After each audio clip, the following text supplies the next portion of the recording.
Hey everyone, thank you for tuning in. This is the iConis podcast, and today we're going to talk about the return of the Gray Ghost. Maybe, maybe not. Let's find out. But right after, we roll the intro.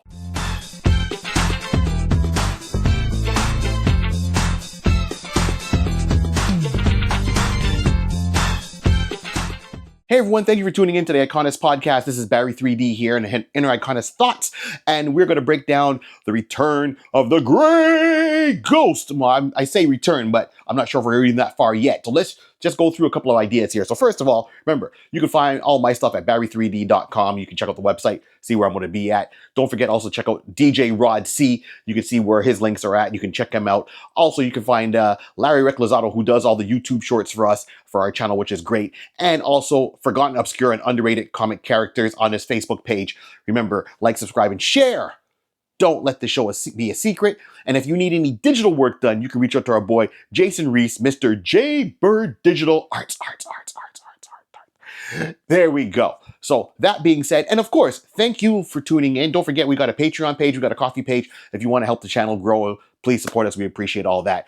And today we're just going to dive in. So once again, I'm online, I'm doing my things, and I'm always looking for things that, that I like to read and spark the curiosity. And they came across this one particular drawing, and it got me thinking, about the Gray Ghost. Yes, so the Gray Ghost from DC, Batman the Animated Series, and the Gray Ghost made his first appearance in Season 1, Episode 32, and it was named Simon Trent. So that character came about, and he was the influence to Batman becoming Batman, right? And this character was influenced by obviously it was created by Bruce Timm and Paul Dini, and they brought this character in because they didn't want to use the Zorro character. I know for years in Batman's origin, it's always, his parents took him to see the Mask of Zorro or the Mark of Zorro, and this is what also shaped a young Bruce Wayne after traumatic events to don the costume he did to become Batman and go forth to be the vengeance of the night.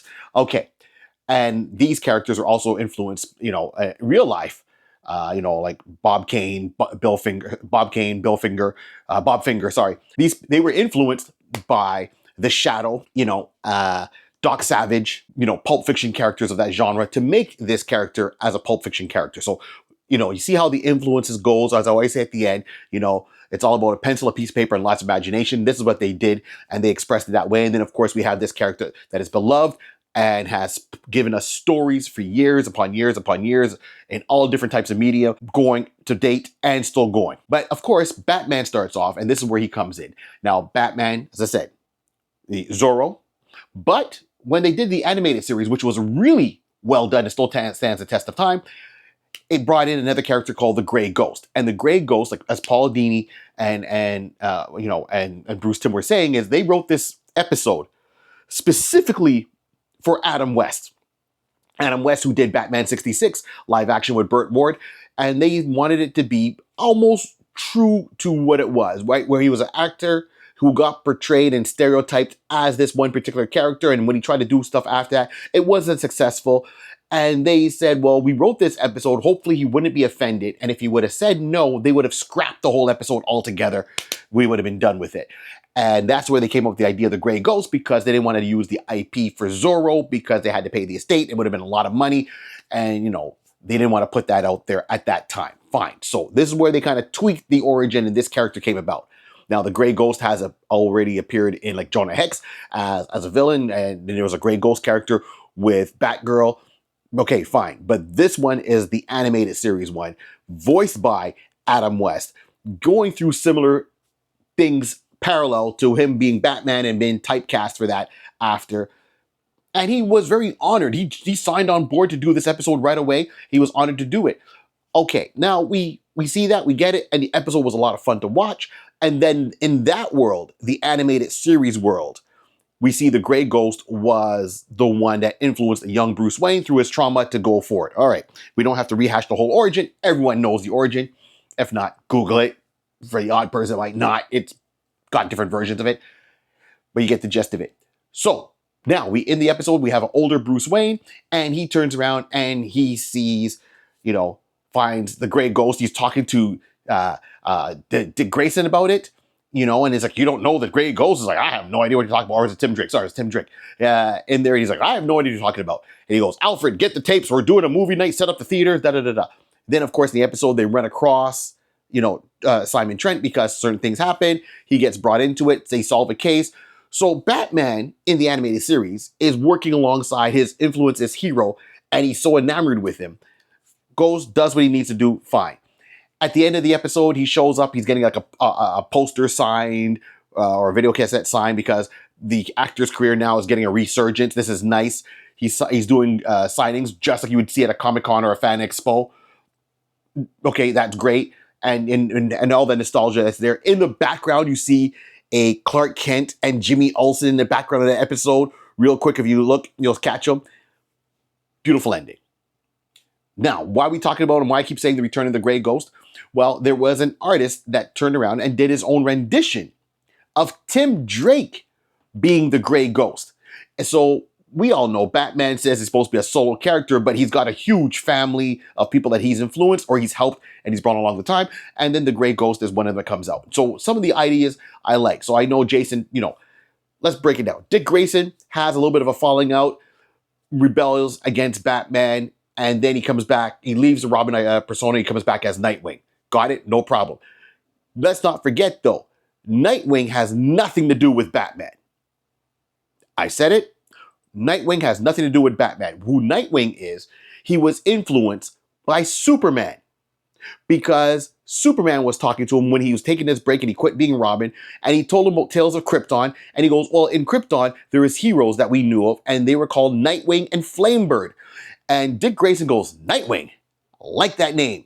Would it be okay if I call myself Nightwing? And Clark is kind of like, Superman's kind of like, oh, what would Bruce say? He goes, I'm being my own man. He goes, okay. So after they reconcile and the Nightwing persona comes out there, you realize it's like every time he's Nightwing, Bruce is kind of like, you're my son, but you're influenced by someone else. Okay, fine. Jason Todd comes back. All right, well, he's the Red Hood, which was a persona used by the Joker, his main nemesis. All right, Bruce is still cool. He's like, I got you, Tim. You're my new Robin. Okay, wait a minute. You don't want to be Robin no more? Wait a minute. I now got Damian. Well, I want Damian to be my Robin. I can't have two Robins. You're going to be Red Robin and he's going to be Robin. Here's where I think it could have gone in. If Dick Grayson is Nightwing, influenced by Superman, Jason Todd is the Red Hood, influenced by the Joker. To bring this whole thing back together, we could have had Tim Drake as the Gray Ghost. Okay? Now, I know there's an artist on there on Reddit, and he goes by hunkerdown_son, S-O-N, and he made a art rendition, which was really nice. So I take no credit for this. I've never spoken to this person, but it just inspired me that he went and he put out a whole costume, you're seeing here, of Tim Drake as the Gray Ghost. And I feel that the relationship that Tim Drake has along with Bruce Wayne, that he would be the one that would say, hey, well, you followed Superman, you followed an enemy, I'm going to follow an influence of Batman. So instead of it being Red Robin, let it be the Gray Ghost. Let him come back. And he does a whole, I said, nice rendition of the costume where it gives him like a swan-like appearance with the mask. It's got emergency things in there. He's got a collapsible bow staff in his back. He's got a grappling hook in his back. He's got pouches for pellets and so forth like that. And then on top of it, the cape opens up and it allows him to glide. And he becomes the new Gray Ghost. Why can't DC turn around and do something like that? Because I think even if they take a variation of what hunkerdown_son did, right? This, I think, would have been on the right path. Because therefore, you know, then it would be nice to see that one of the guys, because even though Damian is Robin, Damian is only taking Robin as a stepping stone to become Batman. So it's like, okay, well, I'm the apprentice role, but I will be Batman because you're my father. All this is mine. Mom told, and he's got that arrogant attitude, and people like it, don't like it. But Tim Drake can now stand on his own with his own identity as the Gray Ghost to bring back this character, to tie it into the DC animated series, into the comic books, and even beyond that, bring that character into Teen Titans and let him have his own identity finally without Red Robin, and you see how it kind of blurs my speech? The whole 9 yards. So The Grey Ghost would stand in his own adventures, given proper rogues galleries, and it's a nice tie back. And of course, I know they can't say Zoro anymore.